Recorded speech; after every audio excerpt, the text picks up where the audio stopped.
नमस्कार साथियों, स्वागत है आप सभी का ब्राइट एग्रो क्लासेस के डिजिटल प्लेटफॉर्म पर। साथियों, आज अपन बात करने वाले हैं जो अपनी सब्जेक्ट चल रही थी फार्मिंग बेस्ड लाइवलीहुड सिस्टम, उस सब्जेक्ट के अपन नेक्स्ट टॉपिक की चर्चा करने वाले हैं। और अपनी पहले क्लास कितनी हो चुकी है साथियों? क्लास नंबर 7 तक हो चुकी है। और आज अपन कौन सी क्लास की बात करेंगे? क्लास नंबर 8 की बात करेंगे। और इसमें अपन मेनली पढ़ेंगे जो फार्मिंग बेस्ड लाइवलीहुड है, मतलब किसके बारे में पढ़ रहे हैं, थोड़ा सा इंट्रोडक्शन देख लेते हैं। कृषि के बारे में पढ़ रहे हैं और इसके साथ में उनको रिलेट कर रहे हैं किस चीज से? ग्रामीण क्षेत्रों से। और इसके साथ में ही इन चीजों को किससे रिलेट कर रहे हैं? लाइवलीहुड या आजीविका से क्या कर रहे हैं बेटा? रिलेट कर रहे हैं। किससे कर रहे हैं? लाइवलीहुड या आजीविका से क्या कर रहे हैं? इन चीजों को कहीं ना कहीं अपन क्या कर रहे हैं? रिलेट कर रहे हैं। तो आज इस टॉपिक में अपन पढ़ेंगे कि जो अपने क्षेत्र है, जैसे कृषि वाले जो क्षेत्र है जहां पर अपन मोस्टली क्या करते हैं? खेती करते हैं। और उन एरियाज में अपन बात करेंगे कि जो खेती के तौर तरीके हैं वो कितने होते हैं। सही है? जो खेती के तौर तरीके हैं कितने प्रकार के होते हैं। मोस्टली आपने भी देखा होगा कि कहीं पर तो नई नई टेक्नोलॉजी के थ्रू खेती होती है और कहीं पर ट्रेडिशनल तरीके से होती है। लाइक एज एग्जांपल बात करें तो इस टॉपिक में अपन पढ़ेंगे कि एक तो आधुनिक तरीके से अपन खेती करते हैं, एक ट्रेडिशनल मतलब परंपरागत खेती करते हैं। तो इन दोनों के बारे में अपन पढ़ेंगे कि जो ट्रेडिशनल के मेथड तो कौन कौन से हैं और इसके साथ में मॉडर्न जो अपनी एग्रीकल्चर है उसके कौन कौन से तौर तरीके हैं। दोनों के बारे में थोड़ा सा इंट्रोडक्शन बताना चाहूंगा। पहले अपने है पारंपरिक। क्या है? पारंपरिक है। दूसरी अपने आती है आधुनिक। क्या आती है? आधुनिक आती है। आधुनिक में अपन बात करें तो एक एग्जांपल है सटीक खेती। सटीक खेती। और एक अपने आता है जैसे प्रोटेक्टेड या संरक्षित कृषि बीज, जिसको बोलते हैं प्रोटेक्टेड। प्रोटेक्टेड कल्टीवेशन आप उसको बोल सकते हो।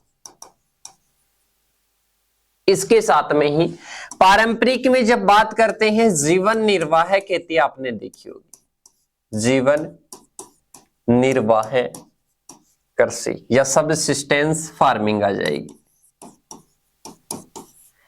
अब इधर वाला पक्ष क्या है? पारंपरिक। इधर वाले पक्ष की बात करें तो ये कौन सा है? आधुनिक। आधुनिक में क्या होता है? नए तौर तरीके अपनाते हैं। इसके साथ में पारंपरिक में जो पहले वाली जो एक परंपरा चली आ रही है उसके अकॉर्डिंग क्या करते हैं? खेती करते हैं। वो तो अपने क्या आ जाएगी? पारंपरिक। जैसे जीवन निर्वाह खेती में क्या करते हैं? ओनली इसमें इतना ही प्रोडक्शन करते हैं, मतलब इसमें अपने को सरप्लस नहीं चाहिए, मार्केट में बेचने के लिए अधिशेष नहीं चाहिए। अपने को ओनली अपनी जो खाद्य आवश्यकता है वो पूर्ण हो जानी चाहिए। इस प्रकार की खेती को जीवन निर्वाह खेती कहते हैं। इसके साथ में इंटर क्रॉपिंग, इंटर कल्चर वगैरह, मिक्स्ड क्रॉपिंग सिस्टम वगैरह कई आपको देखने को मिलेंगे। इसमें आती है जैसे सटीक खेती हो गई, इसके साथ में प्रोटेक्टेड खेती हो गई, इसके साथ में ऑर्गेनिक फार्मिंग हो गई, नेचुरल फार्मिंग हो गई, that is modern agriculture system. तो इन दोनों के बारे में ही अपने को मेनली पढ़ना है। एक तो मॉडर्न और एक इसके साथ में ही अपने जो ट्रेडिशनल है, इनके जो फार्मिंग सिस्टम है उनके बारे में कहीं ना कहीं अपने को पढ़ना है। इसके साथ में ही मोमल, गुड मॉर्निंग सर। बिल्कुल गुड मॉर्निंग सर। आपसे बात करनी है डियर, कभी भी कर सकते हो। टीम के पास में मोबाइल रहता है एनी टाइम, जब भी आपको जब भी टाइम मिले उस टाइम कॉल कर लेना, कोई ना कोई आपका कॉल जरूर उठाएगा, ठीक है।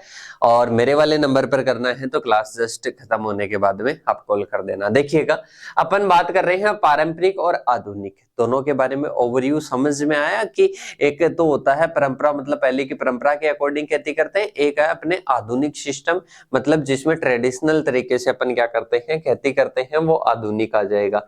अब देखो, इनको अपन एग्जाम्पल के थ्रू अपन समझते हैं। सबसे पहले अपन बात करते हैं किसकी? ट्रेडिशनल की बात करते हैं कि ट्रेडिशनल में कौन कौन सा आता है। तो ट्रेडिशनल में सबसे पहले आती है सबसिस्टेंस फार्मिंग। कौन सी आती है? सबसिस्टेंस फार्मिंग आती है। और सबसिस्टेंस फार्मिंग उसको बोलते हैं जिसमें कोई भी व्यक्ति या कोई भी परिवार या कोई भी समुदाय खेती का उनका जो पर्पज होता है, मेन जो उद्देश्य होता है, वो उद्देश्य होता है खाद्य आवश्यकता की पूर्ति करना।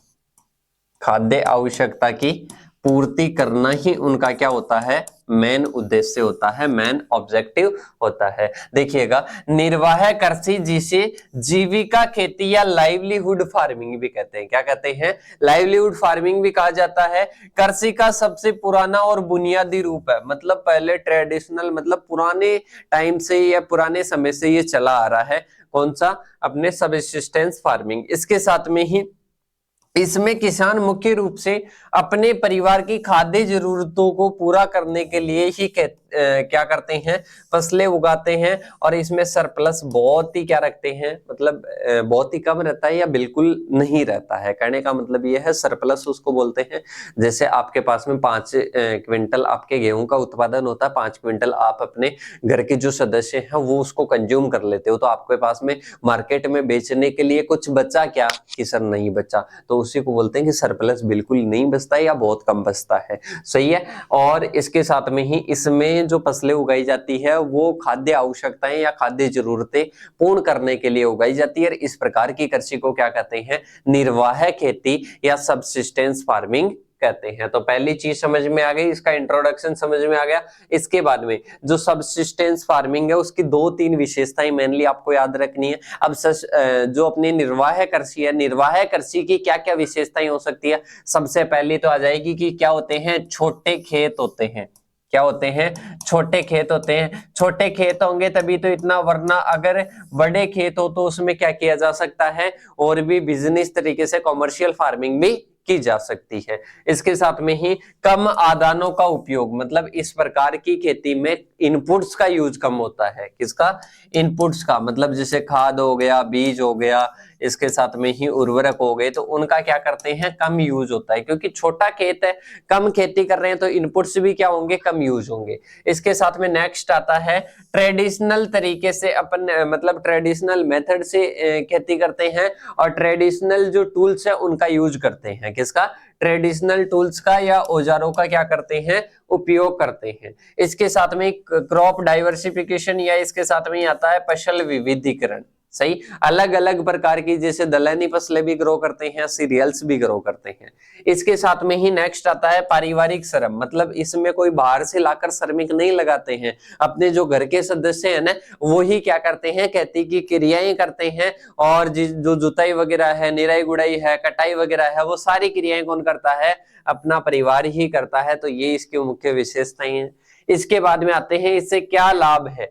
सबसे पहला लाभ तो है कि खाद्य सुरक्षा सुनिश्चित करना, मतलब परिवार के सदस्यों के लिए जो भोजन की आवश्यकता है वो पूर्ण हो जाती है। इसके साथ में ही नेक्स्ट आता है पर्यावरण के लिए अनुकूल, मतलब ये जो अपनी खेती होती है सबसिस्टेंस फार्मिंग, इसमें उर्वरकों वगैरह का ज्यादा प्रयोग नहीं करते हैं, केमिकल्स का ज्यादा प्रयोग नहीं करते हैं, तो वैसा भी ये पर्यावरण के लिए क्या रहती है, लाभदायक रहती है, पर्यावरण पर कोई हानिकारक प्रभाव नहीं डालती है।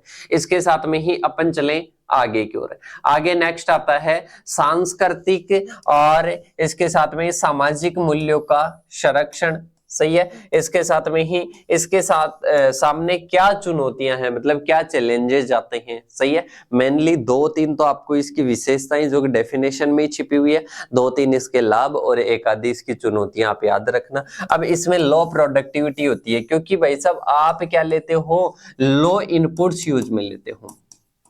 लो इनपुट्स मतलब इनपुट्स का क्या करते हो, यूज कम करते हो, तो इससे उत्पादकता भी क्या होगी, कम होगी। इसके साथ में ही मार्केट इंटीग्रेशन की क्या पाई जाती है, कमी पाई जाती है। जलवायु में परिवर्तन और प्राकृतिक आपदाओं के प्रति ये खेती क्या होती है, संवेदनशील होती है। इसके साथ में ही अपने नेक्स्ट फार्मिंग आती है ड्राई लैंड। उसके पहले उसका रिवाइज कर लेते हैं। सबसिस्टेंस फार्मिंग किसको बोलते हैं, वह कृषि जिसमें जो फसलें उगाई जाती है उसका मेन पर्पज या मेन उद्देश्य होता है कि परिवार की खाद्य आवश्यकताएं पूर्ण की जा सके। और इसके साथ में ही अब अपने आती है नेक्स्ट कौन सी, शुष्क भूमि फार्मिंग या ड्राई लैंड फार्मिंग। कौन सी आती है, ड्राई लैंड फार्मिंग आती है। ड्राई लैंड फार्मिंग में क्या करते हैं भाई साहब, वर्षा या सिंचाई की तो बिल्कुल क्या होती है, कमी होती है। सिंचाई की सुविधाएं तो अवेलेबल ही नहीं है, सिंचाई की सुविधाएं अवेलेबल नहीं है। शुष्क भूमि खेती उन क्षेत्रों में की जाती है जहां वर्षा कम होती है और सिंचाई की सुविधाएं क्या होती है, सीमित होती है। और किसान मिट्टी में उपलब्ध जो नमी है इसका अधिकतम उपयोग करके विभिन्न जल संरक्षण की तकनीकों का प्रयोग करके क्या करता है, खेती करता है, तो उसको ड्राई लैंड फार्मिंग कहते हैं। दोबारा से ध्यान से देखना, एक अब को पूछे बारानी भूमि, बारानी भूमि ऐसी होती है जहां पर बिल्कुल भी क्या नहीं होती है, वर्षा नहीं होती है। अब ध्यान से समझना, ड्राई लैंड फार्मिंग क्या होती है। ड्राई लैंड फार्मिंग, इसमें अपन मेनली क्या करते हैं, शुष्क भूमि जो कृषि है वो वहां पर की जाती है जहां पर वर्षा क्या होती है, कम होती है, रेनफॉल बिल्कुल भी कम होगी और सिंचाई के साधन भी क्या है, लिमिटेड है। और इस प्रकार के एरिया में क्या करते हैं, ड्राई लैंड फार्मिंग करते हैं। तो ये अपने सेकंड नंबर की हो जाएगी। इसके साथ में विशेषताओं की बात करें तो इन एरियाज में क्या करते हैं, जो सूखा प्रतिरोधी जो किस्में हैं, जो फसलें हैं वो मेनली उगाते हैं, जैसे ज्वार हो गई, दालें हो गई, पर्ल मिलेट, बाजरा हो गया। और इसके साथ में रेन वाटर हार्वेस्टिंग किया जाता है इन एरियाज में। और इसके साथ में मल्चिंग, मल्चिंग का क्या मतलब होता है, जैसे ये अपना खेत है, इस खेत पर अपन क्या कर देते हैं, घास फूस बिछा देते हैं, या फिर इसके साथ में ही अपन पॉलीथीन की पन्नी बिछा देते हैं, जिससे जो नमी है, नमी का नुकसान नहीं होता है। तो ये मल्चिंग की क्रिया भी इसमें की जाती है। इसके साथ में ही अपन चले आगे की ओर, आगे आते हैं कि इससे क्या क्या लाभ है। सबसे पहले तो ये है कि जो सीमित अपने पास में लिमिटेड वाटर सोर्सेस उपलब्ध होते हैं, मतलब बहुत कम मात्रा में जल के सोर्सेस अवेलेबल होते हैं, उनका भी अपन कुशल प्रयोग करके यूज ले सकते हैं, इफिशियंसी उनकी बढ़ा सकते हैं। इसके साथ में शुष्क और अर्ध शुष्क क्षेत्रों में कृषि को सक्षम बनाता है, मतलब जहां पर पानी वगैरह की इतनी सिंचाई सुविधाएं नहीं है, फिर भी वहां पर भी कृषि क्या है, उपलब्ध है, मतलब कृषि को आसानी से अपनाया जा सकता है ड्राई लैंड फार्मिंग के तहत। अब इसके बाद में अपन चलते हैं आगे की ओर। क्या चुनौतियां आती है, कम और अनिश्चित, कभी उपज हो भी जाए, कभी न भी हो, कम उपज भी हो जाए, तो ये चलती रहती है। इसके साथ में मिट्टी का कटाव और इसके साथ में डिग्रेडेशन का क्या रहता है, खतरा रहता है। जलवायु परिवर्तन के प्रति क्या रहती है, संवेदनशीलता रहती है।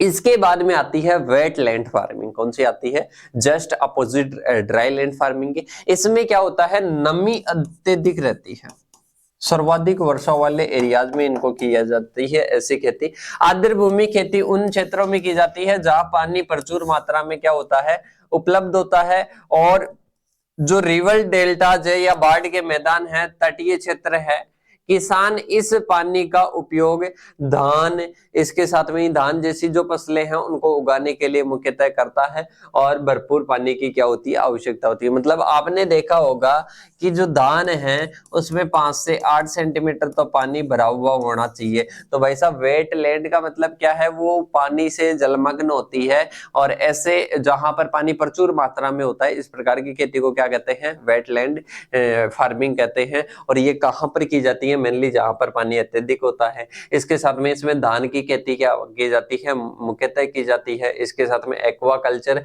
और फिश फार्मिंग भी की जाती है। सही। इसके साथ में ही इसके लाभ की बात करें तो उच्च उत्पादकता यहाँ पर क्या होती है, अवेलेबल होती है। अब चलते हैं अपन आगे की ओर। एक तो होती है मिक्स्ड फार्मिंग और एक होती है मिक्स्ड क्रॉप।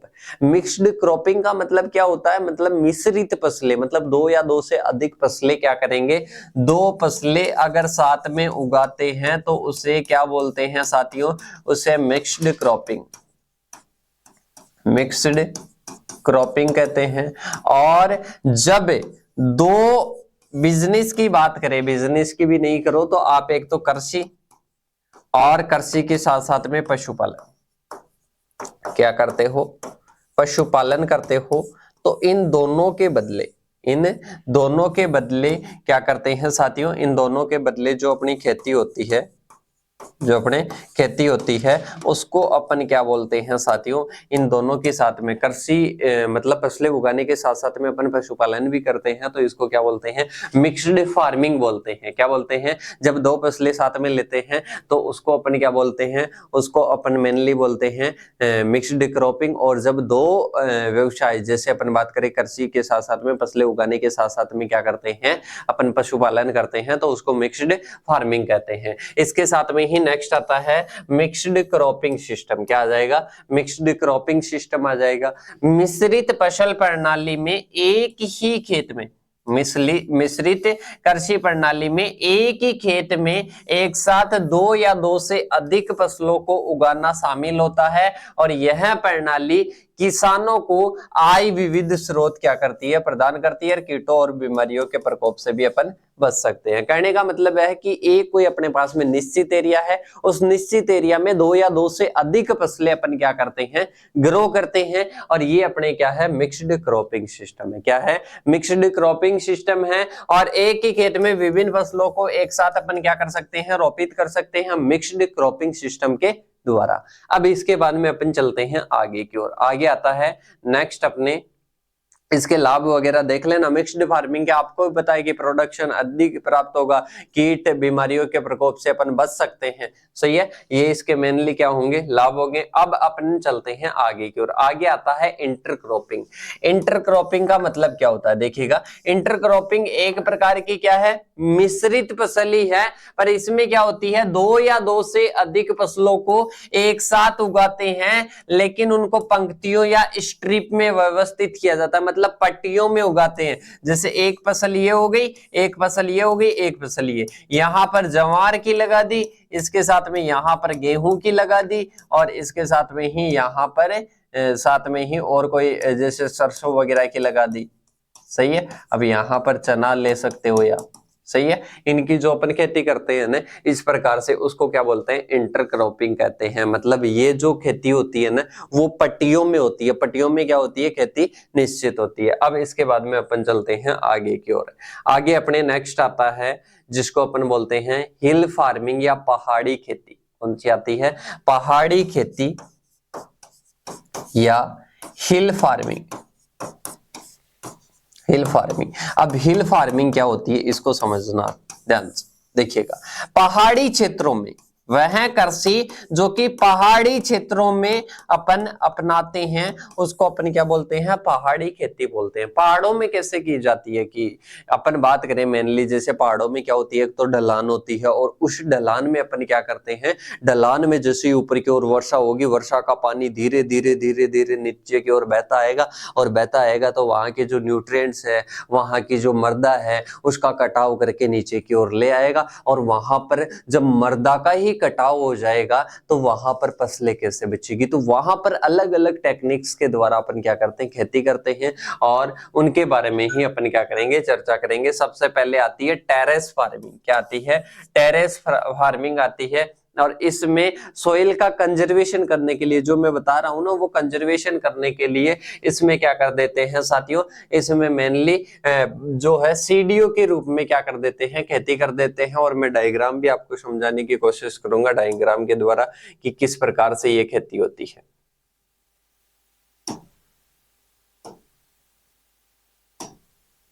देखिएगा, एक मिनट का वेट करके जो अपने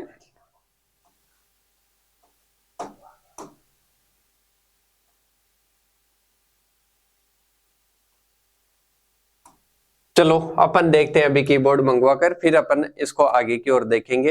तब तक अपन इसको एक बार इसी प्रकार से अपन समझते हैं। और अपने जो है जैसे हिल फार्मिंग है, हिल फार्मिंग में मेनली अपन क्या करते हैं, जैसे सबसे पहले अपन ने बात की टेरेस फार्मिंग। टेरेस फार्मिंग क्या होती है, टेरेस फार्मिंग की अपन बात करें तो जैसे ये कोई पहाड़ी क्षेत्र है, जैसे ये कोई पहाड़ी क्षेत्र है और उस पहाड़ी क्षेत्र में क्या होती है, सीडीओ के रूप में अपन क्या कर देते हैं, उसको डिवाइडेशन करते हैं। और एक मिनट में आपको डायग्राम इसका दिखाई देता हूं।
देखिएगा अब अपन देखते हैं जो टेरेस फार्मिंग है उसका एग्जाम्पल देखते हैं। देखिएगा ये अपन माने कि ये अपने क्या है एक पहाड़ी क्षेत्र है और इस पहाड़ी क्षेत्र में क्या कर रहे हैं एक सीडीओ के तौर पर, क्या कर रहे हैं सीडीओ के तौर पर अपन खेती अपना रहे हैं। सीडीओ के रूप में इस ढलान को अपन क्या कर रहे हैं डिवाइड कर रहे हैं और इसी खेती की तकनीक को क्या कहते हैं अपन टेरेस फार्मिंग कहते हैं। क्या कहते हैं टेरेस फार्मिंग कहते हैं या सीडी नुमा खेती कहते हैं। देखो ये एग्जांपल आपको दिख रहा होगा सीडीओ के रूप में, जैसे कि अपन सीडीओ के माध्यम से जैसे जाते हैं उसी प्रकार से आपको खेती दिख रही होगी। अब इसमें जैसे ही पानी आएगा, जैसे मान लो ऊपर वर्षा हो रही है और वर्षा के माध्यम से पहले यहाँ पर गिरेगा, इसके बाद में नीचे आते आते मतलब डायरेक्ट कटान के रूप में ये नहीं आने वाला, पहले इस सीडी पर आएगा फिर इस सीडी पर आएगा, इस प्रकार से क्या होगा डिवाइडेशन होगा, कोई एक नली के रूप में कटाव नहीं होगा।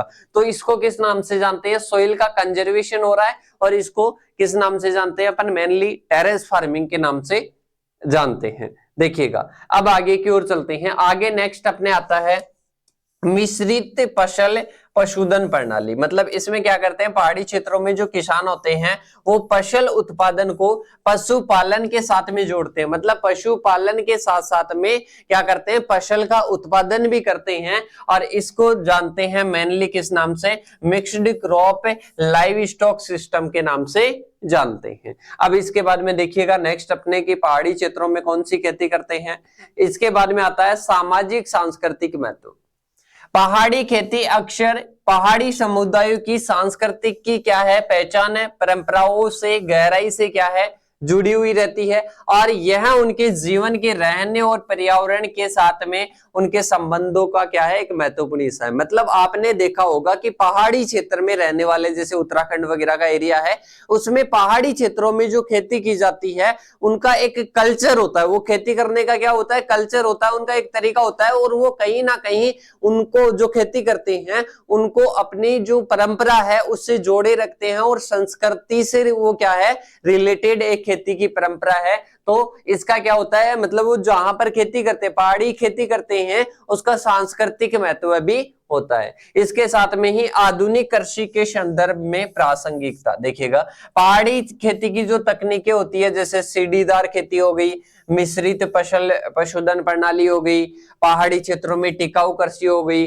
जैव विविधता संरक्षण के लिए क्या है मूल्यवान है। इसके साथ में जलवायु परिवर्तन और भूमि क्षरण की बढ़ती चुनौतियों के साथ में ये क्या करता है इन प्रथाओं को अपन अपनाते हैं और ये महत्वपूर्ण हो जाता है। कहने का मतलब ये है कि अपनी जो ये खेती है पहाड़ी क्षेत्रों में जो अपना रहे हैं वो कहीं ना कहीं क्या कर रही है जलवायु का भी प्रोटेक्शन करती है, अपने इकोसिस्टम का भी क्या करती है प्रोटेक्शन करती है। इसके साथ में ही अपने नेक्स्ट आती है ट्राइबल फार्मिंग।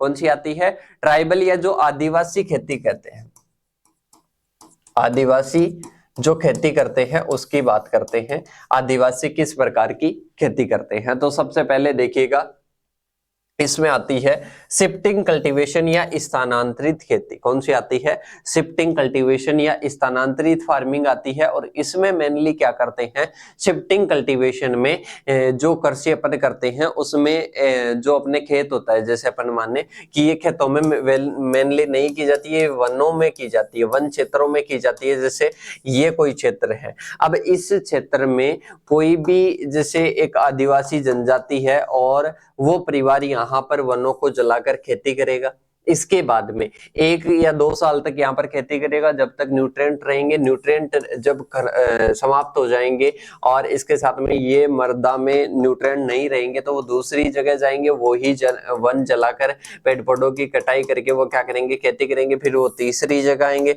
तीसरी जगह यही क्रिया करेंगे और उसके बाद में वापस से फर्स्ट वाली जगह पर आएंगे और इस प्रकार का जो ये चक्र बना रहता है, इस प्रकार का एक ये जो चक्र बना रहता है उसको अपन क्या करते हैं उसको अपन कहते हैं मेनली जो अपने शिफ्टिंग कल्टीवेशन है ये कहते हैं। और इसमें बता रहे हैं जो चारू शर्मा है वो बोल रहे हैं कि सर 6 पॉइंट को एक बार दोबारा से बता दो। बेटा जो पहाड़ी क्षेत्र होते हैं, मतलब ऐसे समझ लो कि ढलान वाले जो क्षेत्र होते हैं ना, उनमें जो खेती करते हैं ना, उसको क्या कहते हैं, हिल फार्मिंग कहते हैं। इसके साथ में ही अपने सीढ़ीदार खेती आती है। सीढ़ीदार खेती में क्या होता है, जैसे ढलान वाला क्षेत्र है और सीढ़ियां, जैसे अपने सीढ़ियां होती है ना, अपन चढ़ते हैं, रूप पर चढ़ते हैं, वैसे ही टॉप लेवल तक जाने के लिए सीढ़ियां बनी होती है। खेत को सीढ़ियों में डिवाइड कर देते हैं और इसमें खेती करने का यह फायदा होता है, जैसे पानी आता है तो पानी सीढ़ियों के माध्यम से आएगा और इससे कटान एक नली के रूप में नहीं होगा, अवनलिका के रूप में नहीं होगा। सही है, तो ये इसका क्या हो जाएगा, सीढ़ीदार खेती। इसके साथ में ही अपने नेक्स्ट आता है मिश्रित फसल पशुधन प्रणाली। इसमें क्या करते हैं, फसल उत्पादन के साथ साथ में पशुपालन भी करते हैं, तो इसे दोहरा लाभ प्राप्त होता है। ये मेनली क्या है, टेरेस के लिए या इसके साथ में हिली एरियाज के लिए क्या है, फार्मिंग है। अब इसके बाद में शिफ्टिंग कल्टीवेशन में मैंने बताया कि जैसे कोई ये आदिवासी करते हैं और जंगलों को या वनों को जलाकर ये खेती की जाती है, और एक जगह पर 2 से 3 साल करेंगे, फिर दूसरी जगह जाएंगे, फिर तीसरी जगह जाएंगे, फिर वापस फर्स्ट जगह आ जाएंगे, क्योंकि तब तक वहां पर क्या हो चुके होते हैं, वापस से पेड़ पौधे उग जाते हैं और फिर उनको काट कर जलाकर वहां पर क्या की जाती है, खेती की जाती है। देखिएगा शिफ्टिंग कल्टीवेशन, जिसे झूम खेती या स्लैश एंड बर्न खेती भी कहा जाता है। क्या कहा जाता है, स्लैश एंड बर्न खेती भी कहा जाता है। इसमें कुछ वर्षों के लिए जंगल के एक हिस्से को साफ करते हैं और उस पर खेती करते हैं, फिर से उसे प्राकृतिक पुनर्जनन के लिए क्या कर देते हैं, छोड़ देते हैं। मतलब उसको छोड़ दिया, दूसरी जगह चले गए, फिर वापस से जब वहां पर वापस से पुनर्जनन हो जाएगा तो वहां पर क्या करने लगते हैं, खेती करने लगते हैं। तो ये अपना क्या, किसका एग्जांपल हो जाएगा, शिफ्टिंग कल्टीवेशन, जो कि आदिवासी करते हैं मेनली।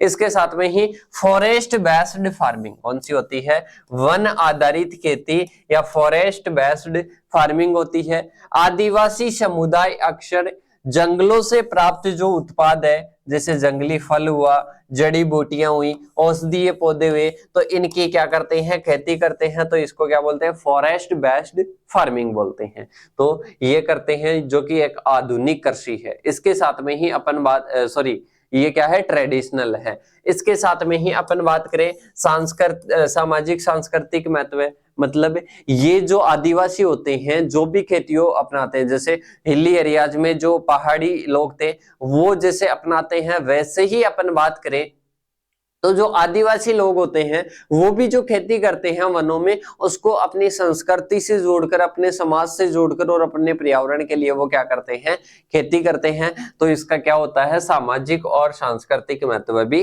होता है। इसके साथ में ही अब बात करते हैं अपन आगे की ओर। आगे आती है कोस्टल फार्मिंग। कोस्टल फार्मिंग का मतलब होता है ये तट पर की जाती है, जैसे कोई नदी वगैरह का तट हो गया, कोई समुद्र वगैरह का तट हो गया, वहां पर प्लांटेशन क्रॉप वगैरह ज्यादा होती है, तो उसको अपन क्या बोलते हैं, कोस्टल फार्मिंग बोलते हैं। और कोस्टल फार्मिंग में मेनली किसकी करते हैं, नारियल और काजू की।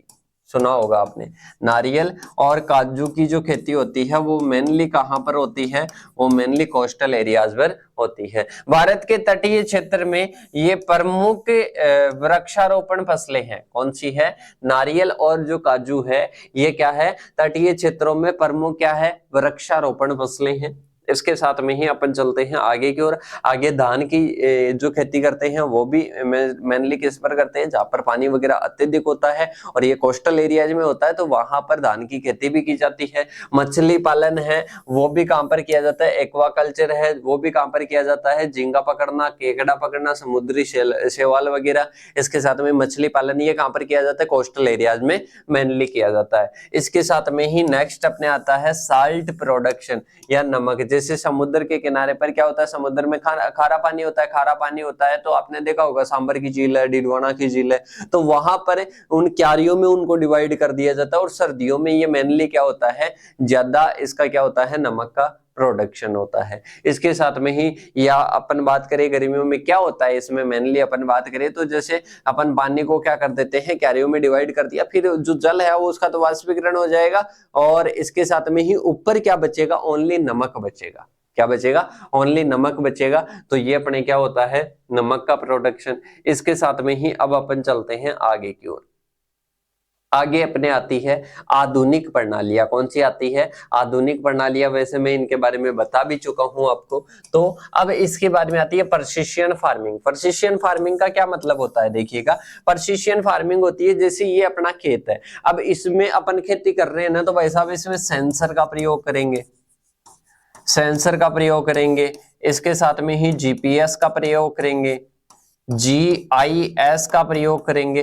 ऐसे तमाम अपन इंस्ट्रूमेंट का यूज करते हैं और खेती करते हैं, और ये एक मानने न तो ये आधुनिक और टेक्नोलॉजी पर आधारित खेती है। और इसमें मेनली अपन बात करें तो कि सर इनका यूज क्यों करते हैं? भाई साहब, अगर इस खेत में यहाँ पर नाइट्रोजन की कमी है ना, तो यहीं पर नाइट्रोजन दिया जाता है, और यहाँ पर फास्फोरस की कमी है तो यहीं पर फास्फोरस दिया जाता है, यहाँ पर पोटेशियम की कमी है तो यहीं पर पोटेशियम, यहाँ पर सिंचाई देनी है तो इसी एरिया में क्या देते हैं? सिंचाई देते हैं। और कहां पर कोई रोग का प्रकोप है, वो सेंसर वगैरह के द्वारा अपन ऊपर एरियल फोटोग्राफी के द्वारा ही क्या कर लेते हैं? पता लगा लेते हैं। इसमें ना कोई जगह जगह पर जाकर निरीक्षण करने की आवश्यकता है। पूरा जो सिस्टम होता है ड्रोन वगैरह से, सेंसर वगैरह से, जीपीएस वगैरह से, GIS वगैरह से, इनके द्वारा क्या होता है? मेनली कंट्रोल होता है, मेनली क्या होता है?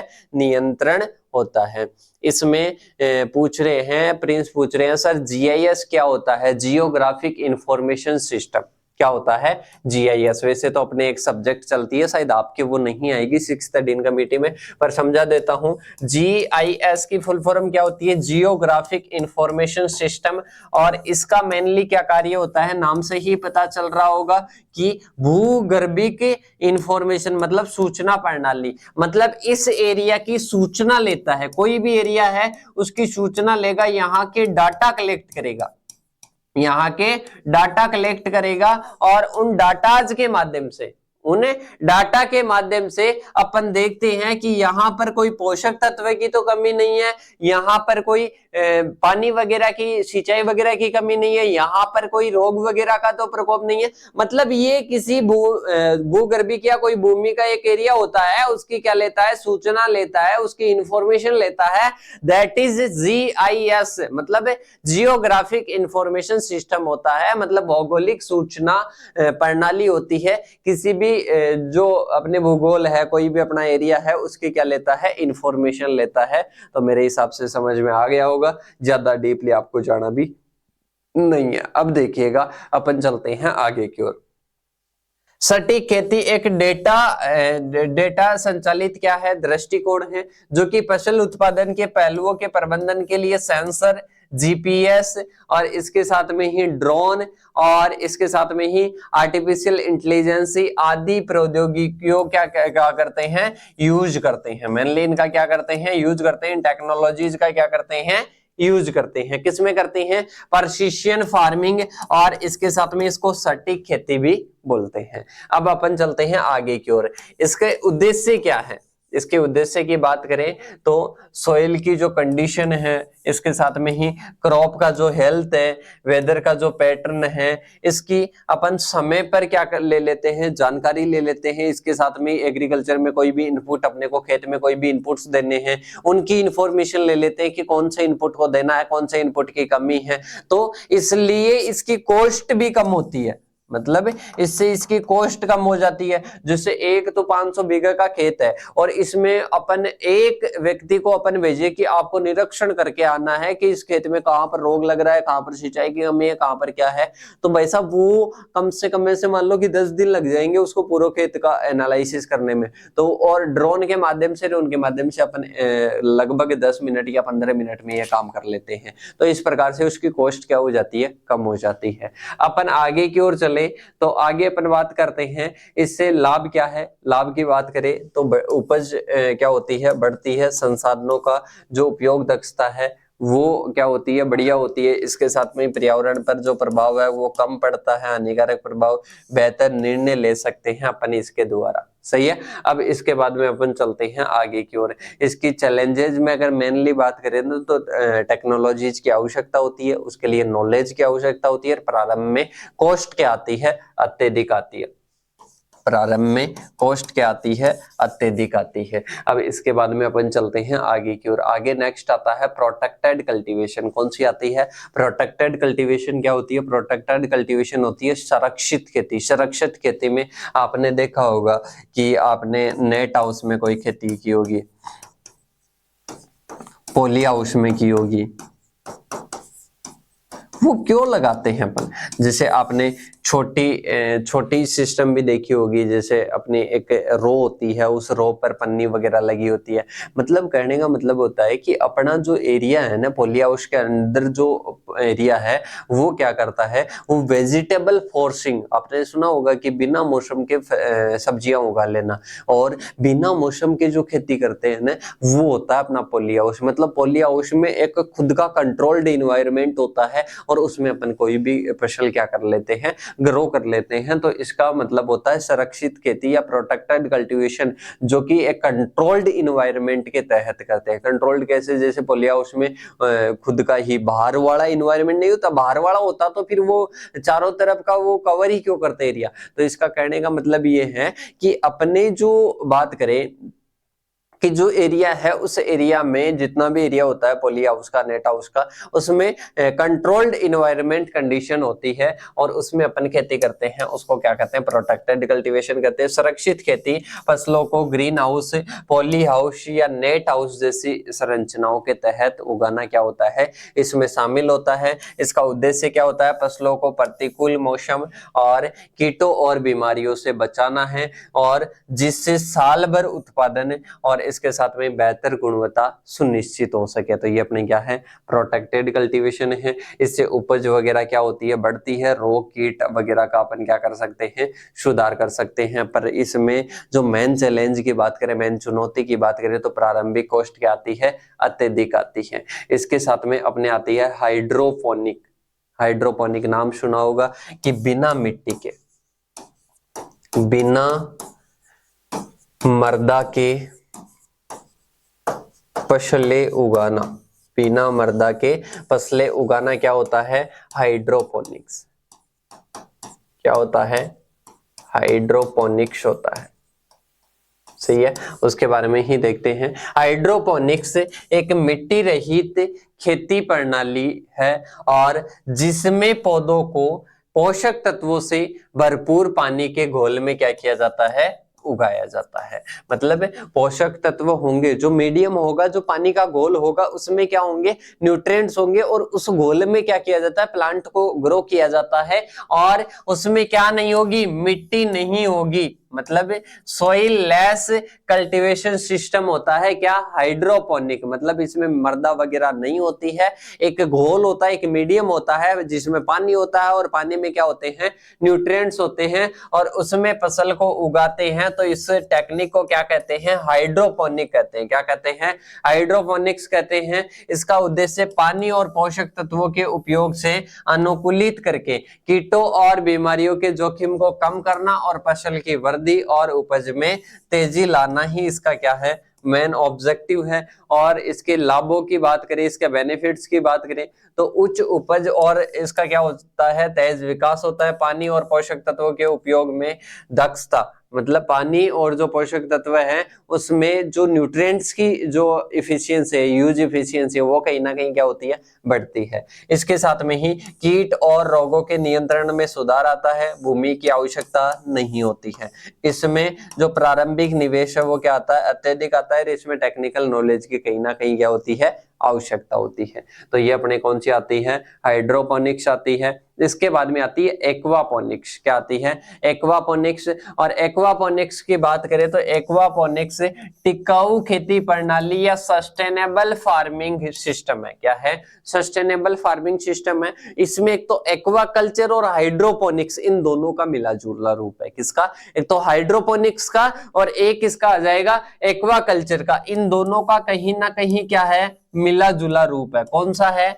एक्वापोनिक्स। कौन सा आ जाएगा? एक्वापोनिक्स। हाइड्रोपोनिक्स और एक्वाकल्चर का क्या है? एक मिला जुला रूप है। इन दोनों को ये जोड़ती है। इसके साथ में मछली के अपशिष्ट को पौधों के लिए पोषक तत्वों में क्या किया जाता है, परिवर्तित किया जाता है। मतलब मछली का जो अपशिष्ट है उसको पौधों के लिए पोषक तत्वों में कन्वर्ट कर देंगे। और हाइड्रोपोनिक्स होती है तो इसको क्या बोलते हैं, इसको दोनों को मिला जुला रूप क्या होता है, एक्वापोनिक्स। किसका होता है, हाइड्रोपोनिक्स का, और इसके साथ में एक्वाकल्चर का। एक्वाकल्चर से क्या लेते हैं, जो मछली का अपशिष्ट है उससे न्यूट्रिएंट्स लेते हैं, और इसके साथ में हाइड्रोपोनिक्स की सहायता से क्या करते हैं, खेती करते हैं। इसको मिक्स रूप से क्या कहते हैं, एक्वापोनिक्स कहते हैं, जिसमें एक बंद लूप प्रणाली सिस्टम बनती है। अब देखिएगा, इसका जो मेन उद्देश्य है वो एक ही प्रणाली में मछली और पौधों को दोनों का उत्पादन करके संसाधनों के उपयोग को अधिकतम करना है। मतलब जैसे मान लो कि पानी है, पानी में मछली अपन ने डाल दी, अब मछली पानी में ही रहती है, अब पानी में रहेगी तो वहां पर अपना अपशिष्ट करेगी, अपशिष्ट से क्या आएगा, न्यूट्रिएंट्स आएंगे, न्यूट्रिएंट्स में न्यूट्रिएंट कौन ग्रहण करेगा, पौधा ग्रहण करेगा। तो इस प्रकार से इसको बोलते हैं एक्वापोनिक्स। क्या बोलते हैं, एक्वापोनिक्स पद्धति कहते हैं। ये अत्यधिक टिकाऊ और इसमें संसाधन का क्या हो जाता है, कुशल प्रयोग हो जाता है। मछली और पौधों का दोनों का उत्पादन हो जाता है, न्यूट्रिएंट्स की भी आवश्यकता नहीं होती है। तो ये इसका क्या है, मेन अपने जो सिस्टम है, फार्मिंग सिस्टम है। इसके साथ में नेक्स्ट आता है वर्टिकल फार्मिंग। मतलब जहां पर जगह की, एरिया की कम हो, मतलब कि एरिया की रिक्वायरमेंट एरिया की कम होता है, मतलब जहां पर एरिया कम है और अपने को प्रोडक्शन अत्यधिक लेना है, तो वहां पर अपना कौन सी अपनाते हैं, वर्टिकल फार्मिंग अपनाते हैं। ऊर्ध्वाधर खेती में फसलों को लंबवत रूप से खड़ी परतों में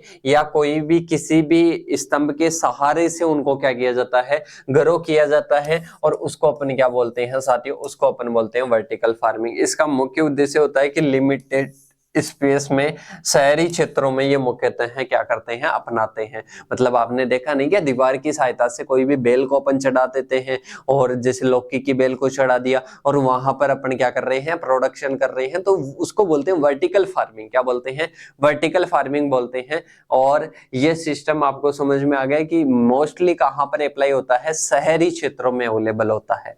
अब इसके बाद में अपन चलते हैं आगे की ओर। आगे अपने आता है जैविक या ऑर्गेनिक फार्मिंग। कौन सी आती है, जैविक या ऑर्गेनिक फार्मिंग। एक होती है ऑर्गेनिक फार्मिंग, एक होती है नेचुरल फार्मिंग। क्या होती है, एक अपने नेचुरल फार्मिंग होती है और एक होती है ऑर्गेनिक फार्मिंग। दोनों में अगर अंतर समझाना चाहूं तो ऑर्गेनिक फार्मिंग क्या होती है, जिसमें अपन केमिकल वगैरह यूज नहीं करते हैं। क्या यूज नहीं करते हैं, केमिकल वगैरह यूज नहीं करते हैं। और नेचुरल फार्मिंग में भी केमिकल वगैरह यूज नहीं करते हैं। पर इसमें साफ मना नहीं है कि ऑर्गेनिक में बिल्कुल ही नहीं करोगे, कुछ आप रेयर कंडीशन में कर भी लेते हो। पर अपने जो नेचुरल फार्मिंग होती है ना, उसमें इनपुट्स तो कम से कम यूज में लेते हैं बाहर से। मतलब उसके लिए एक कहावत भी है कि घर का पैसा भी मतलब गांव का पैसा भी गांव में और शहर का पैसा भी गांव में। नेचुरल फार्मिंग के लिए है कि गांव का पैसा गांव में, शहर का पैसा भी गांव में। इसको मैं समझाऊंगा कि किस प्रकार से होता है। आपको इसमें समझना है कि इसमें सिंथेटिक जो उर्वरक है, कीटनाशक है, तो इनका अपन क्या करते हैं, यूज न के बराबर करते हैं, करते ही नहीं है, केमिकल्स का यूज नहीं करते हैं। और इस प्रकार की खेती को क्या करते हैं, मतलब प्राकृतिक चीजों का अपन क्या कर लेते हैं, इसमें यूज लेते हैं। तो ये अपने ऑर्गेनिक फार्मिंग होती है।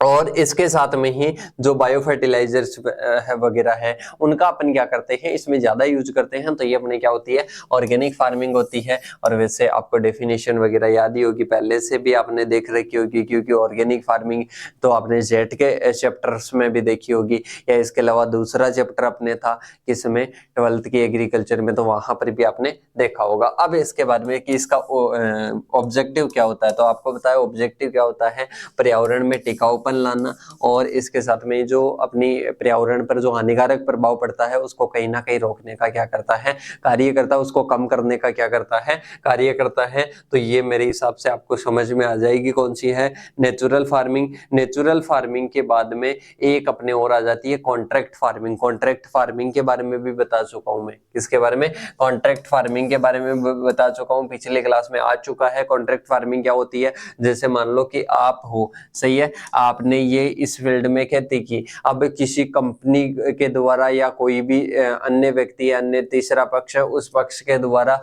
पहले ही बता दिया जाता है कि इस पर आप खेती करो, जितना प्रोडक्शन होगा ना, जैसे गेहूं का आप प्रोडक्शन कर रहे हो तो गेहूं का मैं 5000 क्विंटल इसको परचेज कर लूंगा, उसको बोलते हैं कॉन्ट्रैक्ट फार्मिंग। क्या बोलते हैं? Contract farming. या कोई सीड प्रोडक्शन करवा रहा है तो आपको वो शर्तें वगैरह तो वो देगा ही, इसके साथ में जो सीड प्रोडक्शन करवा रहा है तो वो बोलेगा कि मैं इस सीड को लूंगा और आपको मिलेगा इतने रुपए मिलेंगे। मतलब पहले से उसकी रेट तय होती है और उसके अकॉर्डिंग अपन खेती करते हैं, तो उसको बोलते हैं कॉन्ट्रैक्ट फार्मिंग।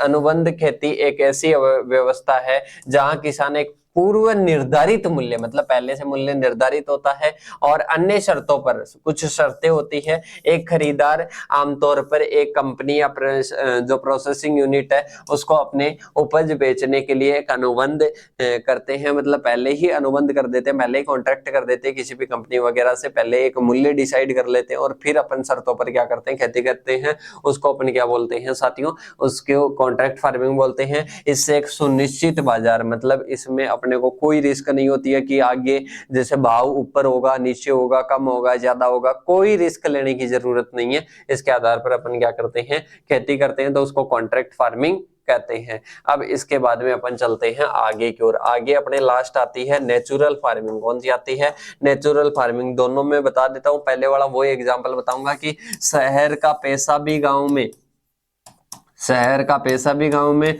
और गांव का पैसा भी गांव में। तो भाई साहब इसका मतलब क्या होता है? क्योंकि आपको पता है इसमें बाहर से कोई इनपुट नहीं लाते हैं, ना बीज लाते हैं, ना उर्वरक लाते हैं, कुछ भी चीज बाहर से नहीं लाते हैं।